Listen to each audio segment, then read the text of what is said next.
Okay, this is reading number 6 from Neil Gaiman's The Graveyard Book. Currently, Bod, or Nobody for his full name, Nobody Owens, is 5 years old and is being brought up in the graveyard by the community of ghosts that live there. And this guy here, Silas, who I suspect strongly might be a vampire. But he's a good guy who's looking after Bod. Bod, however, has made one human friend, another 5-year-old, a girl called Scarlett, who was keen to find the oldest dead person in the cemetery. And they have gone down into a barrow. This is a burial mound in the middle of which they thought they would find buried someone from over 2,500 years ago. What they found, however, is this kind of weird spiritual voice called the Sleer. And they are calling themselves the Sleer. And they have just told the young boy and girl, Bod and Scarlett, that they are there to protect the holiest of places. Let's pick it up. We are the Sleer. We guard and we protect. What do you protect? The resting place of the Master. This is the holiest of all holy places, and it is guarded by the Sleer. You can't touch us, says Bod. All you can do is scare. The twining voices sounded petulant, like a stroppy child. Fear is a weapon of the Sleer. Bod looked down at the ledge. Are those the treasures of your master? An old brooch, a cup, and a little stone knife? They don't look like much. The Sleer guards the treasures. The brooch, the goblet, the knife. We guard them for the master when he returns. It comes back. It always comes back. How many of you are there? But the Sleer said nothing. The inside of Bod's head felt as if it was filled with cobwebs, and he shook it, trying to clear it. Then he squeezed Scarlett's hand. We should go, he said. He led her past the dead man in the brown coat, a person who'd ventured down years ago and had died down there. And honestly, thought Bod, if he hadn't got scared and fallen, the man would have been disappointed in his hunt for treasure. The treasure of 10,000 years ago were not the treasures of today. Bod led Scarlett carefully up the steps, through the hill, into the jutting black masonry of the Frobisher Mausoleum. That's a big tomb. Late spring sunlight shone through the breaks in the masonry and through the barred gate, shocking in its brightness, and Scarlett blinked and covered her eyes at the suddenness of the glare. Birds sang in the bushes, a bumblebee droned past. Everything was surprising in its normality. Bod pushed open the mausoleum gate and then locked it again behind him. Scarlett's bright clothes were covered in grime and cobwebs, and her dark brown face and hands were pale with dust. Further down the hill, somebody, quite a few somebodies, were shouting loudly, shouting frantically. Someone was calling, Scarlett! Scarlett Perkins! And Scarlett said, yeah, hello? And before she and Bod had a chance to discuss what they'd seen or to talk about the Indigo Man, there was a woman in a fluorescent yellow jacket with police on the back, demanding to know if she was okay and where she had been and if someone had tried to kidnap her. And then the woman was talking on a radio, letting them know that the child had been found. Bod slipped alongside them as they walked down the hill. The door to the chapel was open, and inside, both of Scarlett's parents were waiting, her mother in tears, her father worriedly talking to people on a mobile phone, along with another policewoman. No one saw Bod as he waited in the corner. The people kept asking Scarlett what had happened to her, and she answered as honestly as she could, told them about a boy called Nobody who took her deep inside a hill, where a purple tattooed man appeared in the dark, but he was really a scarecrow. They gave her a chocolate bar, and they wiped her face and asked if the tattooed man had ridden a motorbike. Scarlett's mother and father, now that they were relieved and not afraid for her any longer, were angry with themselves and with her, and they told each other that if there was anyone's fault for letting this little girl play in the cemetery, even if it was a nature reserve, and that the world was a very dangerous place these days. If you didn't keep your eye on your children every second, you couldn't imagine what awful things they would be plunged into, especially a child like Scarlett. Scarlett's mother began sobbing, which made Scarlett cry, and one of the policewomen got into an argument with Scarlett's father, who tried to tell her that he was, as a taxpayer, paid her wages, and she told him that she was a taxpayer too, and probably paid his wages. While Bod sat in the shadows in the corner of the chapel, unseen by anyone, not even Scarlett, and watched and listened until he could take no more. It was twilight in the graveyard by now, and Silas came and found Bod up near the amphitheatre, looking out over the town. He stood beside the boy and he said, nothing, which was his way. It wasn't her fault, said Bod, it was mine, and now she's in trouble. Where did you take her? Asked Silas. Into the middle of the hill, to see the oldest grave, only there isn't anybody there. Just a snaky thing called a sleer who scares people. Fascinating. They walked back down the hill together, watched as the old chapel was locked up once more, and the police and Scarlett and her parents went off into the night. Miss Burrows will teach you joined-up letters, said Silas. Have you read The Cat in the Hat yet? Yeah, said Bod, ages ago. Can you bring me more books? I expect so, said Silas. Do you think I'll ever see her again? The girl? I very much doubt it. But Silas was wrong. 3 weeks later, on a grey afternoon, Scarlett came into the graveyard, accompanied by both her parents. They insisted she remain in sight at all times, although she trailed a little behind her. Although they trailed a little behind her. Scarlett's mother occasionally exclaimed about how morbid this all was and how fine and good it was they should soon be leaving it behind forever. When Scarlett's parents began to talk to each other, Bod said, "Hello." "Hi," said Scarlett very quietly. "I didn't think I'd see you again." "I told them I wouldn't go with them unless they brought me back here one last time." "Go where?" "Scotland. There's a university there for Dad to teach particle physics." They walked on the path together, a small girl in a bright orange anorak and a small boy in a grey winding sheet.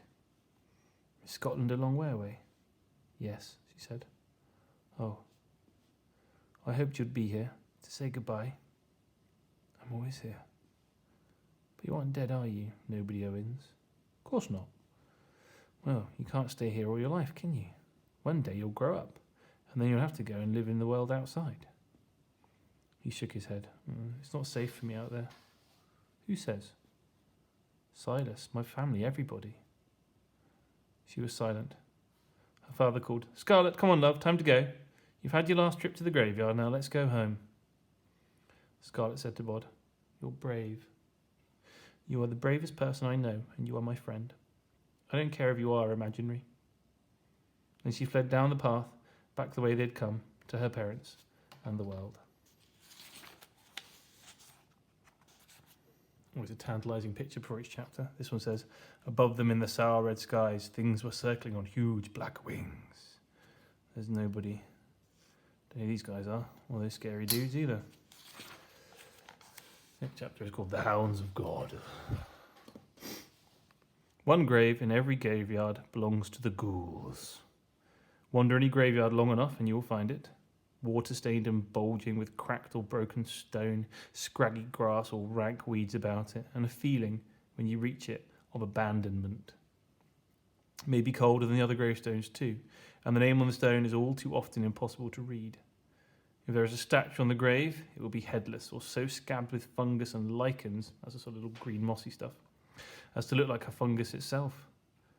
If one graveyard in a graveyard looks like a target for petty vandals, that is the ghoul gate. If the grave makes you want to be somewhere else, that is the ghoul gate. There was one in Bod's graveyard. There is one in every graveyard. Silas was leaving.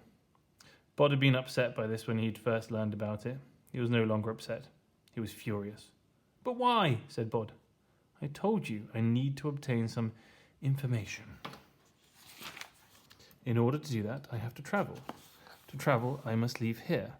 We have already been all over this. What's so important that you have to go away?" Bod's 6-year-old mind tried to imagine something that could make Silas want to leave him and failed. "It's not fair." His guardian was unperturbed, not put off. "It is neither fair nor unfair, Nobody Owens. It simply is." Bod was not impressed. "You're meant to look after me. You said." "As your guardian, I have a responsibility for you, yes. Fortunately, I am not the only individual in the world willing to take on this responsibility." "Where are you going anyway?" "Out. Away. There are things I need to uncover that I cannot uncover here." Bod snorted and walked off, kicking at imaginary stones. On the northwestern side of the graveyard, things had become very overgrown and tangled, far beyond the ability of the groundsman or the friends of the graveyard to tame. And he ambled over there and woke a family of Victorian children who had all died before their 10th birthday, and they played at hide-and-go-seek in the moonlight in the ivy-twined jungle. Bod tried to pretend that Silas was not leaving, that nothing was going to change. But when the game was over and he ran back to the old chapel, he saw two things that changed his mind. The first thing he saw was a bag. It was, Bod knew, the moment he laid his eyes on it, Silas's bag. It was at least 150 years old, a thing of beauty. Black leather with brass fittings and a black handle. The kind of bag a Victorian doctor or undertaker might have carried, containing every implement that might have been needed. Bod had never seen Silas's bag before. He had not even known that Silas had a bag. But it was the sort of bag that could only have belonged to Silas. Bod tried to peek inside it, but it was closed with a large brass padlock. It was too heavy for him to lift. That was the first thing. The second thing was sitting on the bench by the chapel. "Bod," said Silas, "this is Miss Lupescu." Miss Lupescu was not pretty. Her face was pinched and her expression was disapproving. Her hair was grey, although her face seemed too young for grey hair. Her front teeth were slightly crooked. She wore a bulky mackintosh, or like raincoat, and a man's tie around her neck. "How do you do, Miss Lupescu?" said Bod. Miss Lupescu said nothing. She sniffed. Then she looked at Silas and said, "So, this is the boy." She got up from her seat and walked all around Bod, nostrils flared, as if she were sniffing him. When she had made a complete circuit, she said, "You will report to me on waking and before you go to sleep. I have a rented room in a house over there." She pointed to a roof just visible from where they stood. "However, I shall spend my time in this graveyard. I am here as a historian, researching the history of old graves. You understand, boy? Da?" "Bod," said Bod. "It's Bod, not boy." "Short for nobody," she said. "A foolish name. Also, Bod is a pet name, a nickname. I do not approve of it. I will call you boy. You will call me Miss Lupescu." Bod looked up at Silas pleadingly, but there was no sympathy on Silas's face. He picked up his bag and said, "You'll be in good hands with Miss Lupescu. I'm sure that the two of you will get on." "We won't," said Bod. "She's horrible." "That," said Silas, "was a very rude thing to say. I think you should apologise, don't you?" Bod didn't, but Silas was looking at him, and he was carrying his back bag and about to leave for no one knew how long. So he said, "I'm sorry, Miss Lupescu." At first he said nothing in reply. She merely sniffed. Then she said, "I have come a long way to look after you, boy. I hope you are worth it." Bod could not imagine hugging Silas, so he held out his hand and Silas bent over and gently shook it, engulfing Bod's small, grubby hand with his huge, pale one. Then, lifting his black leather bag as if it were weightless, he walked down the path and out of the graveyard. Bod told his parents about it. "Silas is gone," he said. "He'll be back," said Mr. Owens cheerfully. "Don't you worry about your head about that, Bod. Like a bad penny, as they say." Mrs. Owens says, "Back when you were born, he promised us that if he had to leave, he would find someone else to bring you food and keep an eye on you. And he has. He's so dependable." Silas had bought Bod food, true, and left it in the crypt each night for him to eat. But this was, as far as Bod was concerned, the least of the things that Silas did for him. He gave advice, cool, sensible, and unfailingly correct. He knew more than any of the graveyard folk did, for his nightly excursions into the world outside meant that he was able to describe a world that was current, not hundreds of years out of date. He was unflappable and reliable, and had been there every night of Bod's life. So the idea of the little chapel without its only inhabitant was one that Bod found difficult to conceive of. Most of all, he made Bod feel safe.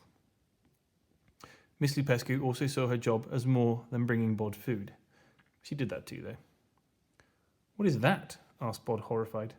"Good food," said Miss Lupescu. They were in the crypt. She had put 2 plastic containers on the tabletop and opened the lid. She pointed to the first one.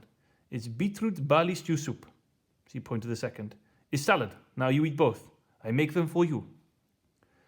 Bod stared up at it to see if this was a joke. Food from Silas mostly came in packets, purchased from the kind of places that sold food late at night and asked no questions. No one had ever bought him food in plastic containers with a lid before. "It smells horrible," he said. "If you do not eat the stew soup soon," she says, "it will be more horrible. It will be cold. Now eat." Bod was hungry. He took a plastic spoon, dipped it into the purple-red stew, and he ate. The food was slimy and unfamiliar, but he kept it down. Now, the salad, said Miss Lupescu, and she unpopped the top of the second container. It consisted of large lumps of raw onion, beetroot and tomato, all in a thick, vinegary dressing. Bod put a lump of beetroot into his mouth and started to chew. He could feel the saliva gathering and realised that if he swallowed it, he would throw it back up. He said, I can't eat this. It's good for you. I'll be sick. They stared at each other. The small boy with tousled mousy hair, the pinched pale woman with not a silver hair out of place. Miss Lupescu said, You eat one more piece. I can't. You eat one more piece now, or you stay here until you have eaten it all. Bod picked out a very vinegary piece of tomato, chewed it and choked it down. Miss Lupescu put the tops back on the containers and replaced them in the plastic shopping bag. She said, Now, lessons. It was high summer. It would not get fully dark until almost midnight. There were no lessons in high summer. The time that Bod spent awake, he spent in an endless warm twilight in which he would play or climb or explore. Lessons, he said. Your guardian felt it would be good for me to teach you things. I have teachers. Letitia Borrows teaches me writing and words. And Miss Pennyworth teaches me his complete educational system for younger gentlemen with additional material for those post-mortem. I do geography and everything. I don't need more lessons. You know everything then, boy? 6 years old, and already you know everything. I didn't say that. Miss Lupescu folded her arms. Tell me about ghouls, she said. Bod tried to remember what Silas had told him about ghouls over the years. Keep away from them, he said. And that is all you know, da?